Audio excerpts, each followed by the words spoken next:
Hi guys! So, today we're going to try and do a podcast sort of thing. Now, from my belief, a podcast is only audio, but I don't really know. So, we're going to do more of a, let's just have a chat. Okay? Now, excuse the sound if it's bad, but we have nothing. We have no ring light, no microphones, no nothing. We are literally using my husband's phone, which is currently propped up against a plant pot, which the plant pot is upside down on a waste paper bin, which is stood on the coffee table. So, 10 out of 10, okay, for effort. As most of you remember, this is my gorgeous husband, Dan. Hello. And no makeup today, I promise, okay? No trapping his fingers in eyelash curlers or anything. So, let's see how this goes. Now, the podcast was Dan's idea, so he will come up with the topics or subjects or whatever else, and let's talk. So where do you want to start? Do we go all the way back to the beginning of the year? Okay. Okay, January. Taylor moved out. Yeah, Taylor moved out. I lost my baby. Taylor moved out. Not a lot was happening around that time though, was there? 'Cause we obviously understood that Taylor wanted to move back to south of England to be closer to friends and, you know, stuff like that. She wasn't happy here, which is understandable. No, it's not. She should have been happy with us. End of story. No, well, we kind of raised them to be independent. Let's be honest. Yeah, bad parent of the year. Who raises their children, okay, to be strong and independent and to go live their own lives, and then they went and did it. Yeah. Yeah, what am I supposed to do? I've spent 26 plus years looking after everybody else. My own children, family, children I've taken in. I've worked in the care sector my whole life. And we got to January this year and there was... Me, you and the dogs. Me, you and the dogs. Yeah. I've never been so lost in all my life. It took you a while to kind of adjust to it and slow your pace down a little bit because you haven't had that worry about obviously children being in the house and not having to look out for them. Obviously you still look out for them, they still ring every day, more than once a day. But yeah, no, I think it took you a while to adjust to living without children. Well, yeah, I mean, it's the same as if you do anything for a long period of time and then just all of a sudden, boof, it's gone. You know, I found it horrendously hard. Yeah. Horrendously hard because I'm quite so like the used... peace and quiet, I'm not going to lie. I know you do. But I was just so used to looking for other people. Yeah. And to actually stop and go, they're all adults. Well, in our old house, how many children did we have in at once? Like friends? There was only, I think the most, we had 4 extra at one time. I'm not going to name names because that's their private business. But yeah, we took in an awful lot of children over the years. Very busy household. Yeah, I mean, at one point we were cooking for like 11 people every night. And a lot of them are still my babies, yeah. And they still keep in contact. And just a quick side note to personally to Chaos. Your previous comment about setting woods on the trolls, I think you got the wrong dog. Yeah. Should have been more like Lily. Oh, yeah. Well, both been out today. They're both knackered. Oh, God, it was absolutely chucking it down today. They were absolutely soaked. Lily had a coat on and still came home the wettest. I don't know how that dog gets wet. She has a coat on. Talent. It's, yeah. And then obviously, it was kind of in that stage of like, you know, the COVID, as you say, was kind of slowly getting worse and then worse and then worse. When was it, March we went into the first lockdown? Yeah, March was the first lockdown. Well, the whole of the UK went lockdown in March. And it was a very strange time for everyone. Very strange time for everyone. This is when I came into my own, I must admit, because I had an empty house, which I'd never had. I went from living with my dad and his wife straight to living with my first husband and his family, and then I had my son, and that was it. I've never had just me and you. So in the process of the first lockdown, I redecorated and refurnished every room in the house, which we have a 3-bed house, 2 reception rooms, and completely re-landscaped the back garden. There was a lot of effing jeffing. From my end, anyway. Yeah, because my husband is an amazing man and an amazing father. I don't know about that. He's not one for man labour. Well, yeah, I am. When you press me into it. But I've always been the same. I'm more, I don't know. You were born in a 3-piece suit. Oh, yeah. Let's just put it that way. Yeah. He's our suit. Yeah. You need a phone call made, a letter written, a problem solved like that. Everybody asks it. Yeah. Not me. No, because she's a bit too hot-headed. If you want someone screamed at, shouted at, or something, yeah, phone me. Sometimes that's just not the best way to go, really, is it? Yeah, it's always worked for me. So, no. So yeah, we did all the house. Garden. How many bags of gravel? Because we couldn't get a big one from like Wicks or anything. I think it ended up in the high 30s. No, it was more than that. Really? Yeah, because we bought 30 to finish it. Oh. I would say I about spent 130 bags of gravel. Because we obviously were in lockdown and we couldn't go out and buy the big bulky ones from like Wicks and stuff like that. Because obviously everything was shut. Well, let's be realistic. We wouldn't have got them no. anyway, because we'd have ended up shoveling a couple of tons of shingle through the house. Yeah. Because there's no back entrance. So I carried every single bag through the house. I carried like 3. Yeah, that was it. In total. Yeah. I think the garden, when the nice weather hit, it was the right time to do the garden. We painted the walls, tidied up, got the dog a swimming pool, you know. He loves his swimming pool. Oh, yes. Yes, he does. If it was still up now, it'd probably still be... Yeah, he'd probably still be getting in it. Yeah. But yeah, and then obviously, it just kind of... We've been planning on moving for a while. Because we're running around in this 3-bedroom house. And it's just me and you. I think it was like around February, March time this year, we were kind of planning, okay, let's look at downsizing and downsizing again. Because we moved from a 6-bedroom bungalow. 6-bedroom detached bungalow, yeah. But that's when my dad was living with us, all the children were home. Yeah, and we'd taken in children. A couple of our own children left. And then we kind of like, okay, we'll downsize then. So we went to that. We downsized into a 3-bed house in England. I would say most of them came back, didn't they? Yeah. Yeah. They all came back at one stage. Obviously, we had Taylor because she was underage, so that wasn't an issue. But you know, we downsized to the 3-bed, like I said, in England, and then. We only went for this 3-bed originally when we moved to Wales because we had Taylor with us. Yeah, it was easier to have a decent sized house. Yeah.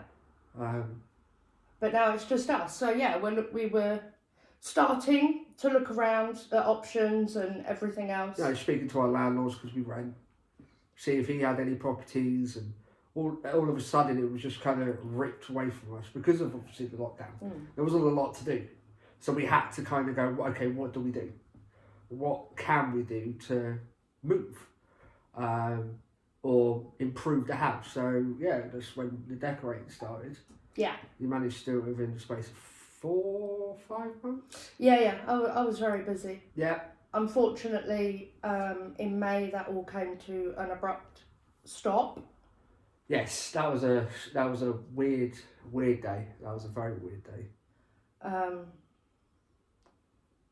Unfortunately, in May, my sister passed away in her sleep. Very unexpected. Nothing pandemic related. No. Very, very unexpected. Thankfully, she passed in her sleep, so she didn't suffer and she wasn't aware. But massive, massive shock to everybody. Yeah. So obviously we went to England to be with my mum. Yeah, you've got to thank my mum and my dad. They've been on dog sitting duty most of the year. They were on dog sitting duty most of the year. They've been up and down that M4 so much. God love them. Yeah, and especially through the pandemic, I phoned them and I said to them, like, obviously we don't want to travel with the dogs because we need to get down to the south and England to help with everything down there, and obviously explain everything that was wrong. She was like, give me 2 minutes, I'll ring you back. I was like, okay, cool. So she rang me back and goes, okay, we'll be in the car, we'll be with you tomorrow morning. I was like, you can't. We're in a lockdown, you know. It was coming to the end of the first lockdown, wasn't it? It was kind of easing off just a tiny bit, but it was still in the lockdown, wasn't it? I have absolutely no idea. I do not. Yeah, I think remember. May, I think it was June, July time. I think it was June. It kind of went, okay, everybody could come out of lockdown, and my mum was like, well, I don't care. We're coming down, we're helping. So you can get down and obviously do that. And yeah, we had the reason we had to get to my mum pretty quick is my mum had been ill and it was suspected that my mum had COVID. But my sister who passed away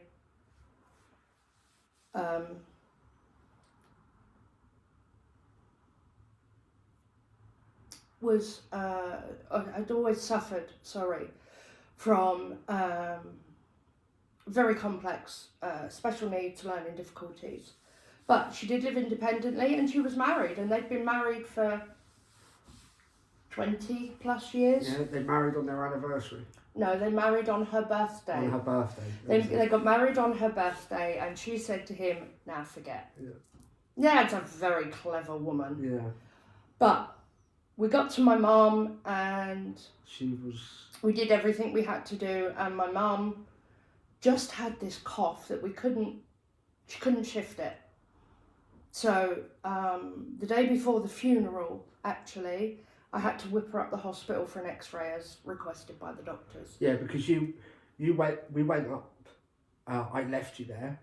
We came back. We both came back, and then I dropped you up there the day before 2 days before the funeral, and then I came back because I then had to pick up Taylor from here because because Taylor came back for a little bit to help as well. Yeah. It's been all over the place. Yeah. Everyone's been in and out and everything. But anyway. But we had to. It was kind of, I know there's a lot of people that have obviously have to self-shield, self-isolate, have to shield themselves from everybody else. But it was a case of, we were good. We were fine. We were doing everything we were told to do by the government and, etc., etc. We were absolutely fine. It was just, we had to do this. Yeah. Because obviously your mum's by herself and obviously your other sister's in Canada, your brother's in Chicago.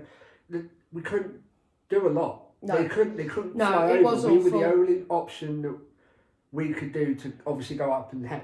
To support her, to be there for her, because it hadn't even been a year since we lost my stepdad. No. So my mum was that was one of the reasons we moved to Wales. Yeah. Was the fact of everything that was going on and stuff in the August 19. We just had enough.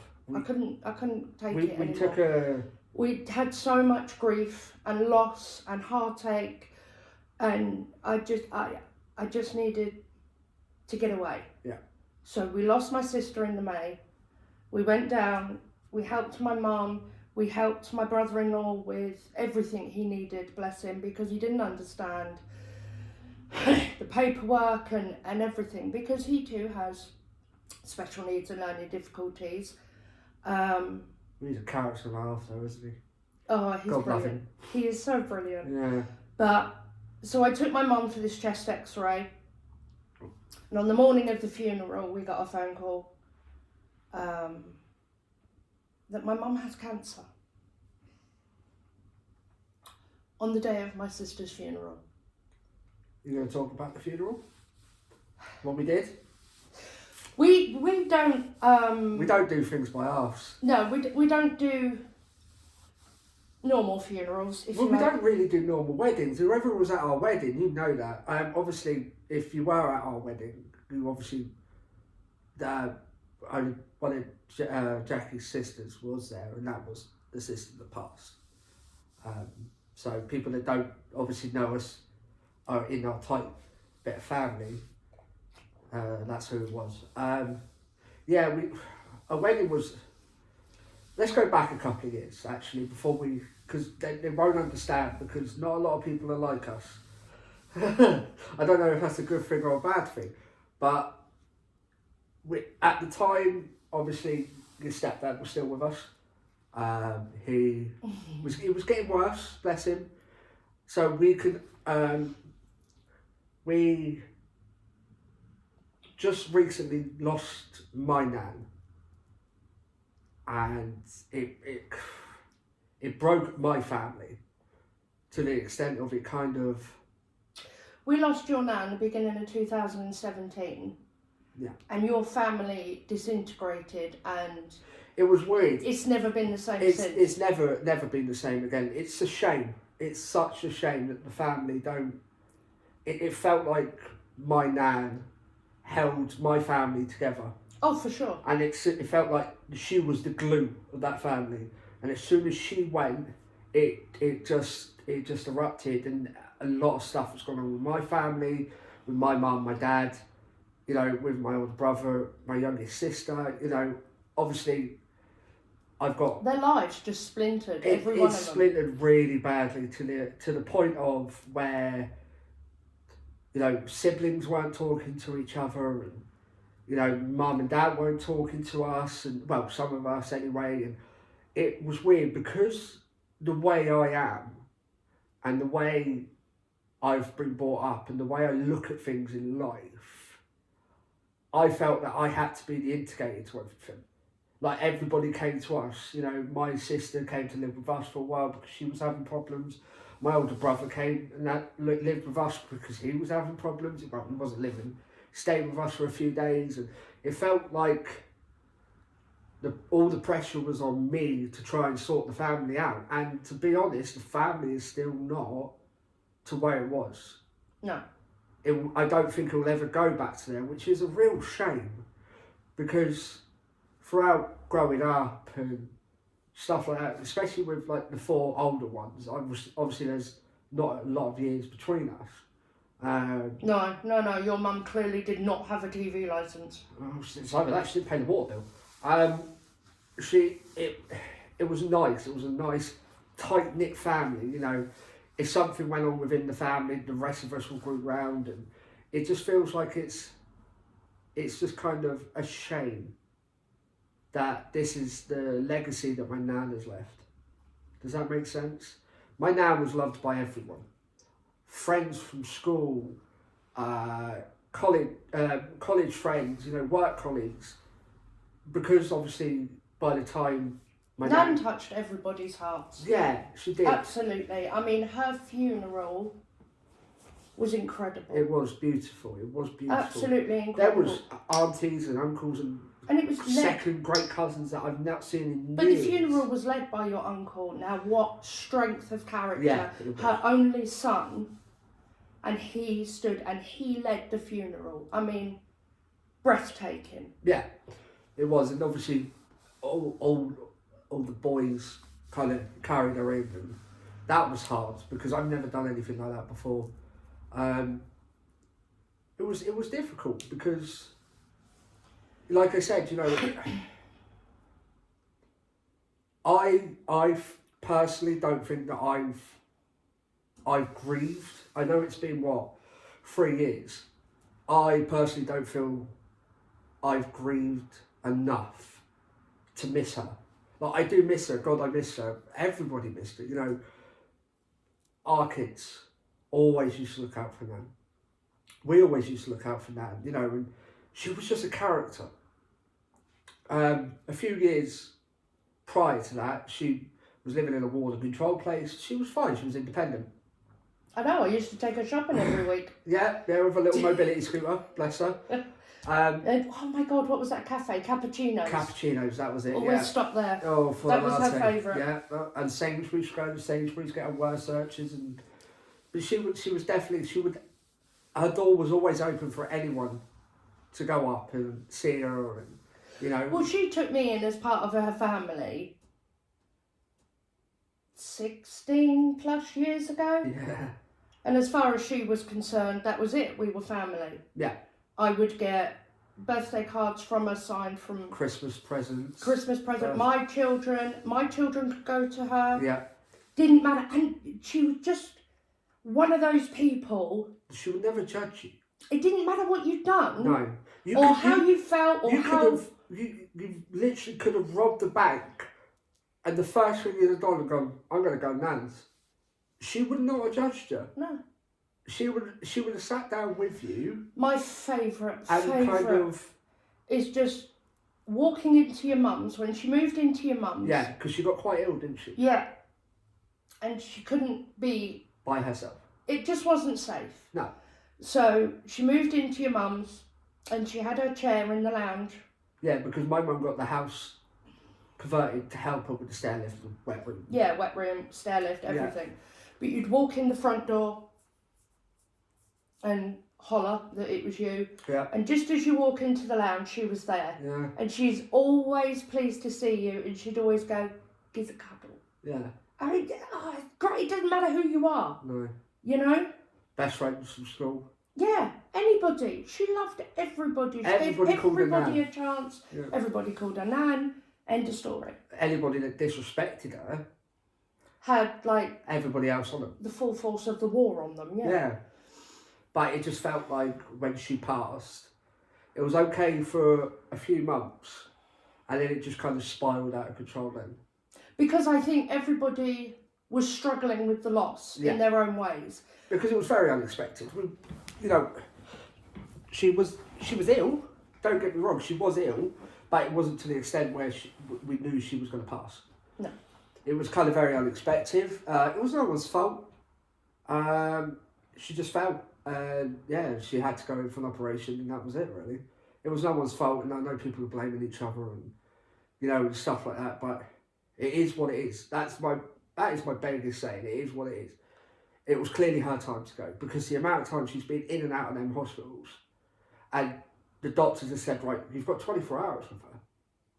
And that's it. I told you, she's got rhinoceros blood. Yeah, and she bounces back. Like, literally, what was it? She was in hospital once. The doctor said, look, there's no coming back from this.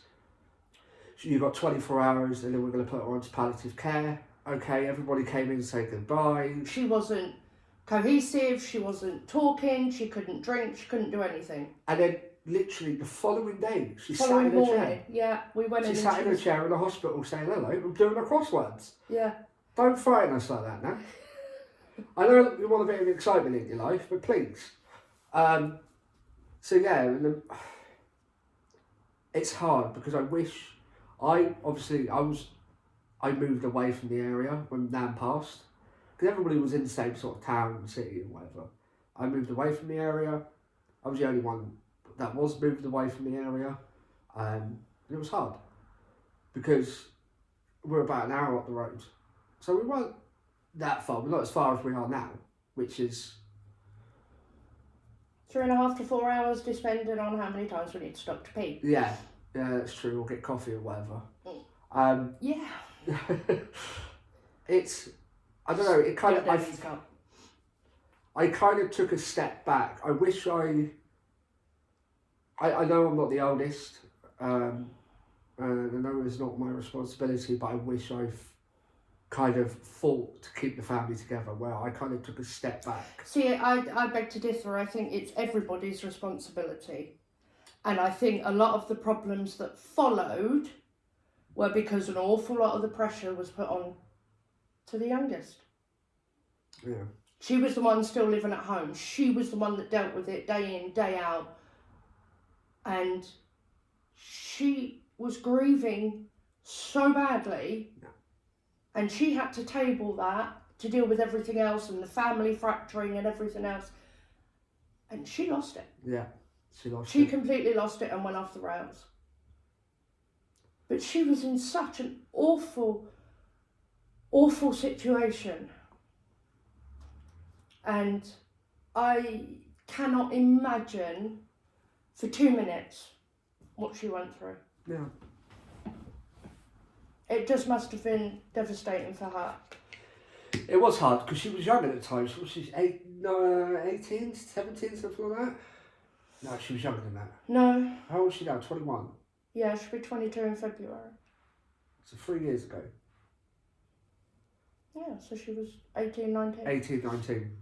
And she's never experienced death. Within a tight-knit family, I can't think of any, because she was constantly there for Nan and, you know, school, college, and I think it's hard. And she carried a lot of the blame because she'd had surgery, is it the day before? Yeah, on her wrist. On her wrist or something. She was still so out of it between the anaesthetic and the painkillers, and she didn't hear it. She didn't hear Nan. But it wasn't anybody's fault. This is what people need to understand, especially when it comes to my family. You know, everybody's blaming each other, and people are taking the guilt on, and it was no one's fault. It was as simple as that. It happened. Okay, she went into hospital. She's been into hospital many times, but unfortunately, I personally felt it was that time for her to go. I think she had enough. She was lung problems, kidney problems, diabetic. You know, she's had all these problems with her, and I think it was just her time to be with my granddad, because my granddad died when quite young. I was about 2 or 3. Yeah, so they haven't obviously seen each other for years. So yeah, and that was hard. But even after the funeral, it was hard for everybody, and I just feel like I miss that sort of family connection with them, where we were so close, especially me and my youngest sibling. We were very, very close, you know, and especially when she was first born, you know, there's 10 years, no, how old is she, 21? Just over 12 years between us? 11 years between us. I looked out for her. As soon as she was born, I ran home from school to see her, and I was always there to protect her, and I felt like a duty to try and protect her. But with everything that went on, you know, there was a lot of blaming, there was a lot of name calling, there was a lot of rumours and, you know, attitudes, and, you know, he said this, she said this, and it was hard to try and get that kindle back to our relationship. But what you have to remember is, 1, Nan's at peace. Yeah. And she's with Grandad. Yeah. And 2, all of your siblings. Them. Yeah. And your mum and your dad and your uncle and Auntie Connie, and they're all still here. Yeah. So there is still time to rekindle it. I think this was the year because, like I said, I don't think that I've grieved because everything that's happened, not in just my family, but your family as well, and the kids and you and, you know, everything else. I haven't had time to just stop and kind of think and kind of go, okay, I need to process this, and I still haven't, because at the back, because I'm so used to having this front now, especially, you know, where life has got a lot slower, you know, it's still in the back of my head that I still need to grieve, but it's hard to get that wall down because after many years, that wall is up and it hasn't come down yet. You know, I'll talk about it, you know, and I will get upset, especially around birthdays and, you know, Christmas time. Obviously, around this time of the year, my nan used to love Christmas. Absolutely love Christmas, because she knew that that's the day the family used to get together. You know, my uncle used to bring the beef over. My nan used to prep the veg. Mum used to start cooking the turkey on Christmas Eve, and you know, it was such a jolly time for everyone. You know, we've had some laughs and you know, some tantrums. Never drunken tantrums, weirdly enough, because there wasn't a lot of drinks. But my nan used to like a bit of a tipple of a Baileys now and then, and what was it? Turkey drippings on toast on the morning of Christmas. Yeah. Boxing Day, obviously, where partners have come into our siblings' lives, it was kind of, they kind of took it in turns to go see their families, our family. You know. Boxing Day was always the day me and the kids would come to your mum's. Yeah. And it was kind of like all cold meats, and you know, my nan used to make homemade coleslaw, and she used to make it with onion and without onion because some people don't like onions. And we used to sit down and have like a nice salad as well for Boxing Day, and no one used to make plans of like going out to the shops or sales or stuff like that, because for Christmas for me was about family. And ever since kind of she passed, I don't think Christmas has been the same. No. You know, my mum hasn't been into it as much. I'm actually dreading Christmas this year. We have no children at home. Nope. And because the current state of situation, obviously, throughout the entire of the UK, we won't have any of the grandchildren. Nope. And my sister loved Christmas, even if it was so she could stockpile Yule log and Diet Cokes. What was it? We walked in crackers. There. Was it last year? We walked in there because obviously we were living in Wales and we made a trip down. Yeah. Because Taylor was still here, and she looked after the dog, so we took a trip down for the weekend or something, wasn't it? And we kind of handed out presents, seeing family, etc., etc. We went to your sister's. She had like 4 or 5 boxes. It looked like she was stocking up for the winter. No, she was stocking up for the pandemic. I tell you, that's what that was. she had stockpiled to feed the entire family through the whole pandemic. But that's how she was every Christmas, and she loved Christmas. I remember when we were younger. She went to a boarding school. And we would go and pick her up. And this was Easter. And we were quite young. Easter. Okay? And we're driving home and she's in the back of the car. I'm 6 years younger than her. 6 years younger than her? Yeah, I'm 6 years younger than her. And she's singing Christmas carols at Easter. This is how much she loved Christmas. And I'm saying to her, what are you doing? She said, I've got to prepare my vocals. I mean, that's just who she was. She loved Christmas. Yeah. Absolutely loved it. And never forgot anybody. My children, they're all adults now. 2 of them have children of their own. Yeah, we've had a busy year with children. And they just, every year, couldn't wait for their Christmas present from their Auntie Kay. Because every year she bought them biscuits. Trays of, like, Fox's biscuits and...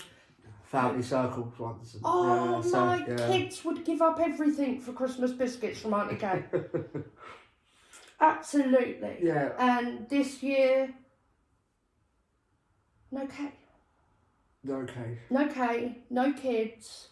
We can't be with my mum because she's currently receiving chemotherapy for cancer. Sister can't fly back. My sister can't fly back from Canada. Because of the business and everything else. They've gone into lockdown as well, haven't they? Yeah, they're just starting their second wave, and I think she said, pubs and stuff like that have started closing down. My brother's in Chicago. Obviously, he's got a job, he's got kids, and everybody's so fractured and struggling at this time of year. But I know we've completely sidetracked. Yeah. Okay, from what we were talking about. Let's go back to what we were doing. Oh yeah, we lost Nan beginning of 2017. Yeah. Dad wasn't getting any better. Let's be honest. No, he wasn't. He was a good. So we made the conscious decision. We were getting married. We were engaged. We were going to get married, but we were going to leave it a couple of years to make it. We were going to get married last year. we were going to It get was married. originally planned for 2019. Yeah. So we decided to bring it forward 2 years. 2 years to 2017. With how many months? Because I wanted to, because obviously Dad passed, I wanted to get married. We got married on her wedding anniversary. On her wedding anniversary. Because I felt like that was the right thing to do for me. Yeah. You We'd already lost my biological dad. Yeah. And within 7 months, we lost Nan. Yeah. And we said, no, we can't do this. We can't afford to lose anyone. We're going to run out of family and parents. And so we brought the wedding forward. Yeah. With the thing that my stepdad, I hate using that word, he was my dad. I had 2 amazing dads and I am very, very lucky. But he'd never had the opportunity to walk any of his girls down the aisle. So we brought the wedding forward because we wanted him there. We wanted him to give me away. You know, obviously, there was a little bit of an issue with my siblings around the preparation of the wedding. Because we sent out invitations to everyone, didn't we? And then one of my siblings phoned me and goes, can't make it to your wedding, mate. I was like, what do you mean you can't make it? He said, I'm on holiday that week. Everything's paid. I can't get a refund for it. Yeah. I said to him to go abroad. I said to him, look, I cannot move this wedding date. This is a special day for everyone. But that was our fault because we said we weren't getting married. Yeah. And then we kind of made the decision. And then split minute decision, we went, no, we've got to do this because my dad was getting worse. Yeah. And what we had 7, 8 months? It was less than that. Yeah, 5 months to try to organise a wedding. Yeah, 10 party, stag do. Dresses. Venues, rings, suits, shirts. So we did all this with next to no budget. Yeah.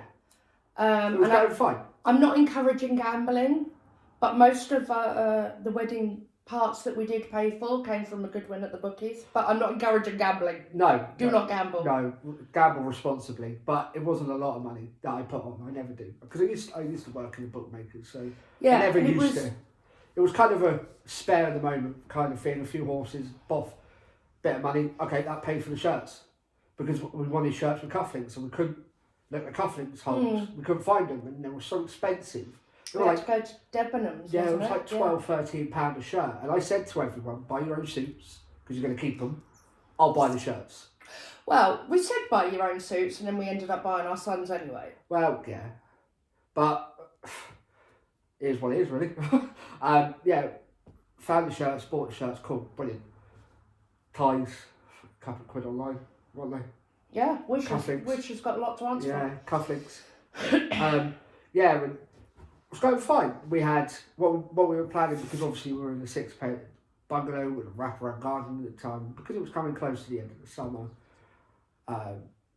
we were kind of going, okay, what we do is we'll get married, we'll come back to the house. Because we obviously didn't have a lot of money at the time. We still don't have a lot of money now. But so inconsistent in our lives. Yeah. It's always positive. That will never leave us. It was fine. You know, we were going to put a buffet on. You know, we had a friend who was going to do a DJ set, and he had speakers and everything, and it was going to be just a normal party for us because we've had parties in our house which ended up at all of us sitting around the table at 2:00 waiting for pizza to arrive at the door. Was our engagement party? Yeah, our oldest ended up taking his duvet and his blanket in the bathroom because he said he'd never know, I might be sick, so I might as well just stay in. Yeah, youngest sibling got the dog drunk. Yeah. We had a massive swimming pool at the time as well, and everybody ended up in it. Yeah, people were dancing on the tables, and it was... Wasn't that like 2 days before my mum's wedding? We had our engagement party. Yeah, okay. And actually, we've got pictures of Nan sat in the back garden. I dragged one of the armchairs out of the lounge. To make sure she's comfy, yeah. To make sure she was comfortable. Yeah, she had woods next to her, and yeah. Everybody. Sorry, can we pause a second and carry on? What? I need to the bathroom. That's not paused.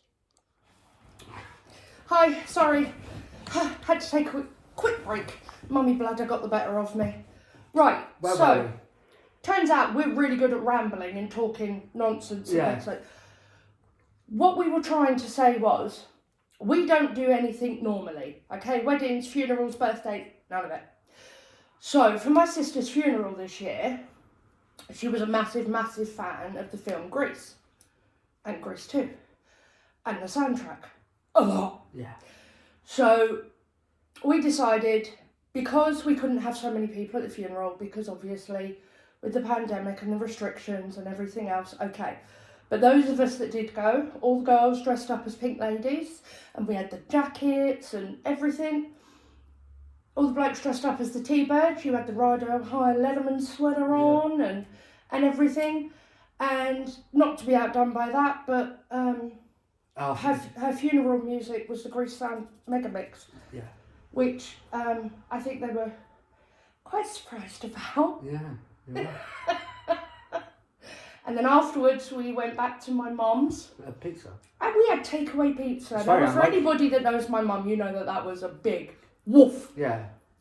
It was in a way. Oh, and we had my brother FaceTiming. FaceTiming. FaceTiming. And all we could hear through the whole funeral was my brother blowing his nose. Yeah, making a cup of tea or whatever he was doing. But it's... That's how we do it. Yeah, that's how we do it. You know, in a way, it's kind of... We're kind of glad she didn't pass because she had COVID, because we wouldn't have been able to bury her. Yeah, that's true. You know, it's... My mum has a very specific thing. Yeah. My granddad is buried and my nan will go with him.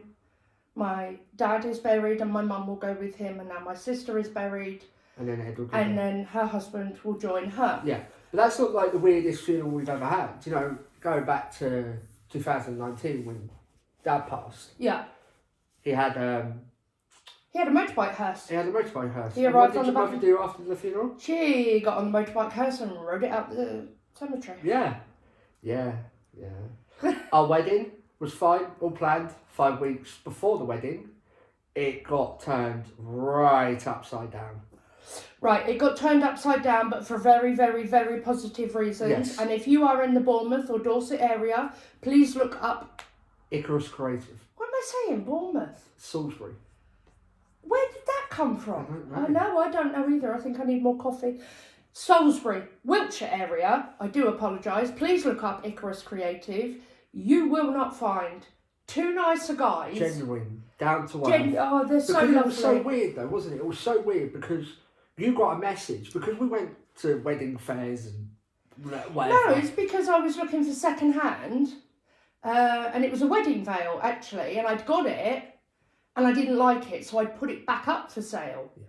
And then I got a Facebook message from a photographer who obviously was trying to sell his business. Because it was quite a new business at the time, wasn't it? Yeah, they were quite new.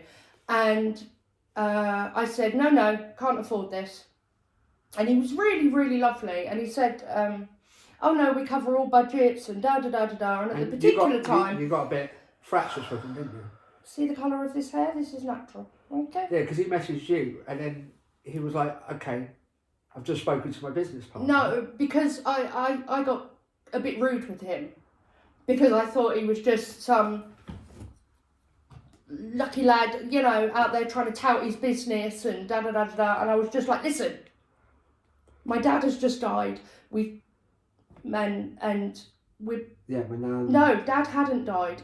Nan had just died. Yeah, Sorry. Yeah, and your biological father. And my biological father had just died, and we were bringing the wedding forward 2 years with a couple of months' notice so that my stepdad could be with us. Yeah, and walk it down. I said, I don't have the time or the money for this.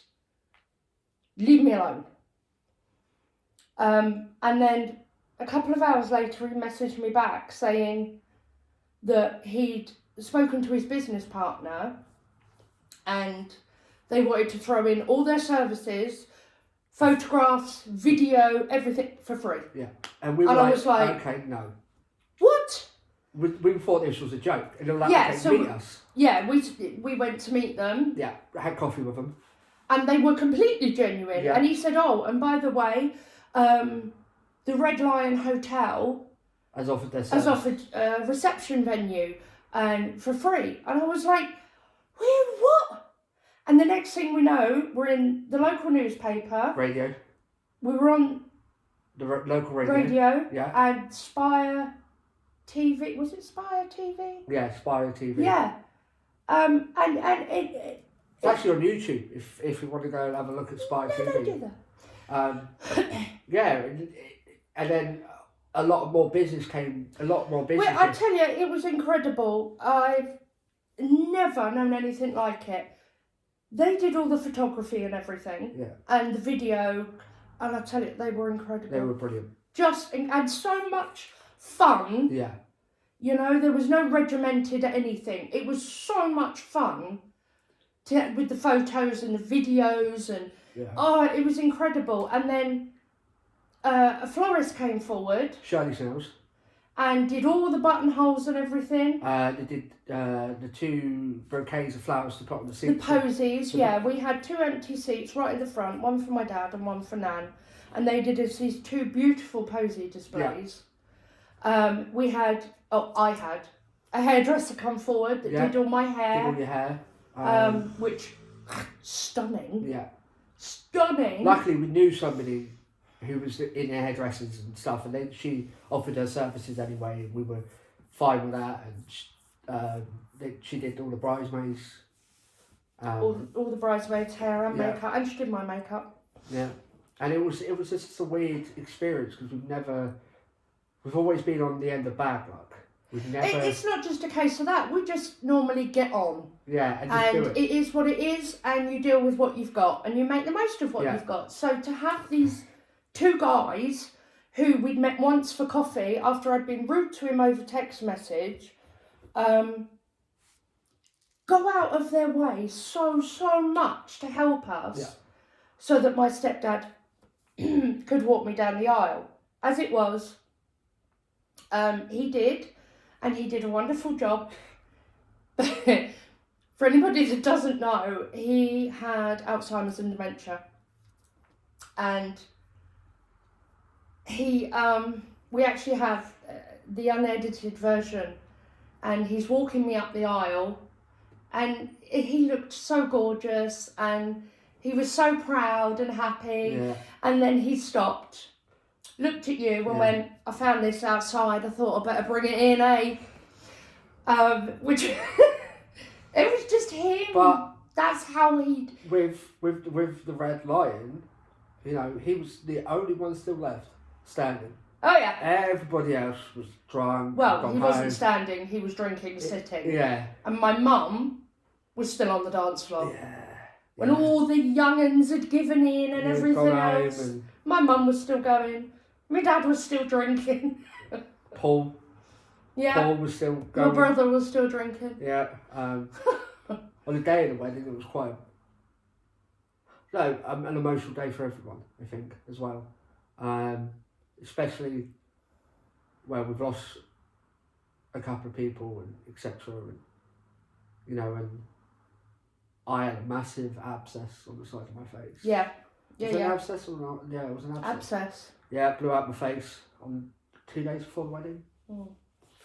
Yeah, that was painful. And yeah, because the Red Lion gave us a honeymoon suite for the night. Yeah. Beautiful 4-poster bed, everything gorgeous. My husband spent our wedding night chatting up the porter for painkillers. Yeah, because I didn't have any on me. And everything was shut. Yeah. Yeah. And then we went on honeymoon. Yeah. Yeah, went to Blackpool for a week. We were supposed to go for 5 nights. Mm. Ended up staying in the extra night. Because my brother gave us some money for the wedding present. Yeah, so we kind of like, okay, we'll stay an extra night. But yeah, no, it's just a... We don't do anything by ourselves. No, not at all. Because funerals, although It is a horrific loss. Horrific, especially my sister. Because we couldn't go do a wake or anything with your No. sister's funeral. No. You know, because it was in the middle of lockdown and the pandemic and stuff. You know, everything was closed, and we were lucky, in a way, of we were able to be there. Mm. You know, obviously where your sister and your brother weren't, and you know, and other friends and family couldn't be there at that time. We were quite fortunate enough to be able to obviously travel to be there for you, for obviously for your mum, and for her husband as well. And you know, it's weird looking back on it now. It's like it doesn't, because of it not being a normal funeral that it is, like a wake and stuff. Because with your dad's wake, we ended up back at the pub where he used to roam. Yeah. Yeah. Yeah. You know, it is very different, and I think, you know, the last year for everybody it's been difficult. Has been so difficult in so many ways. Even if you are lucky enough that you have not lost anybody, it's just been so difficult and so trying. I feel sorry for, you know, there's a lot of mental health issues and, you know, anxiety and depression. It doesn't normally run, it normally gallops in our family, both sides. I feel sorry for them, because I feel sorry for people that have got the anxiety and depressions and, you know, and stuff like that, because it can't be easy on them. Because even for me, when I go out and, you know, got to wear a face mask, I'm always cautious about the people around me, and I'm on edge. And obviously, having the depression and anxiety on top of that, it's got to be hard. It has to be hard for people like that. Yeah, I would imagine. You know, I would imagine it. People that maybe didn't suffer before do now. Yeah. It's been an awful time. You know, people are financially struggling and... Well, yeah, there's so many job losses and everything because businesses can't function. Yeah, they're going under. You know? Yeah, okay, the government... the English government and the Welsh government are two different governments, but they still work together. Like, most of the time. Most of the time, like... Okay, they're injecting a lot of money back into the into the system, but I don't think it's enough. I don't think once everything, normality, as they say, goes back, I don't think we'll be able to recover financially from it. I don't think there ever will be a normal again. Well, I think a lot of things that are in place now will go on to be the new normal. Yeah. And I mean, for everybody, like I was saying, it's been a horrendous year. We haven't just had loss. We had a granddaughter born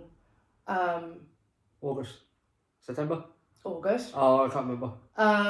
And that was a weird 24 hours. We couldn't be with our daughter. You know, her own partner couldn't be there to start with. Yeah. And our son's fiance is pregnant and she's had to go to every appointment on her own, every ultrasound, it's so disjointed. But it is everybody that has suffered. This is not just one person. No, and it is. You can't be selfish about it because I've had this, I've had this exactly. Is a problem. Everybody is it's sort of in the same boat. Even if you haven't lost anybody, or you've lost someone, or you know you've lost your job, and you know you can't be with families at important times, especially you know birthing and you know children being born into this world, and you know it's hard on everyone. Yeah, and one of the reasons we wanted to do this is for people that are feeling trapped and alone and isolated to know that you are not alone. We are here. We do understand. We would welcome anybody to comment, to talk. We both have Instagram, TikTok, you've got Facebook. If you need someone to talk to, vent at, rant at, whatever, you need support in any way, please do feel free, because we understand a lot. Unfortunately, we've been through a lot, so we understand mental health, loss, new life, anything anything. If you just need someone to say hi to you, to let you know that somebody's thinking of you, or just please do reach out. Please do. It's like I've always said that we are two completely different people. Where, Oh, for sure. yeah, like if there was a problem with the children or anybody else and stuff, they'll come to you. If it's a bad problem, you'll flip your lid. You will go absolutely nuts. And you will go, right, okay, I'm getting in the car, I'm bringing a baseball bat. You know, you're that sort of temper you've got on you. Where I'm more of a kind of, okay, let's take a step back, let's talk about this. Let me show you the other issues that we've got, and let's try and work around this. Where I think that works so well together because you're so hot-headed, and I'm very level-headed when it comes to situations like that. The amount of stuff that's happened over the past how many years? 5 years? It's longer than that. It's longer than that with the kids, surely. In and out of hospitals. Oh, well, then you're talking 22 years. Well, there you go. Very level-headed. Nothing phases me. You know, it's the fact of, you know, one of the kids ended up in hospital. You're doing the nutting. You know, you're going stir crazy. Where They're my babies. Yeah, where I've taken a step back and gone, okay, we'll be there. Let us know what you need. Let's get some answers. It's as simple as that, you know, and I've always been like that. I think I've only ever lost my temper a couple of times. No, that's about it. Because, yeah, I'm just not that sort of person to lose my temper. It takes a lot for me to lose my temper. I think if anybody started disrespecting you that they have done in the past, I think I haven't lost my head. I've politely told them, don't do that, otherwise I'll kick your head in. You know, I'm very much more of a kind of, I'm a fence sitter, I would say. I'm definitely more of a fence sitter. Like, I don't take sides at all. Because what's the point? What's the point of losing your absolute cool when you can resolve it with a conversation? Does that make sense? Yeah. You know, unfortunately, I'm my very- temper is in my DNA, yeah. not just my hair colour. Yeah, I think what it is I'm very beautiful. I'm very honest with everyone. Like, if I'm not one of these people that will go out and say, you know, this is right, this is the way you need to do it, etc., etc. If I have an opinion, I would talk to them and express my opinion to them. It may not be right, it may be right, depends.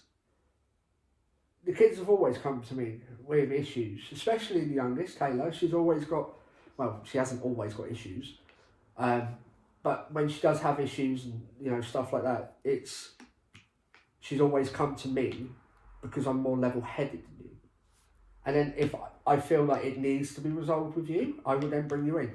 There's a few conversations that we've had that there was no need for you to bring in, because there wasn't. I managed to sort it, and you still don't know about him today because there's no need for you to know about him, because you just lose your shit. This is not going to end very well right now. No, you just lose your shit because I know who you are, and I think your kids know who you are as well, and I feel I have a very good connection with the children and everybody else. You know, my siblings come to me for advice. You know, my mum comes to me for advice. You know, and I will try and resolve it as best as I possibly could, even though I physically can't be there.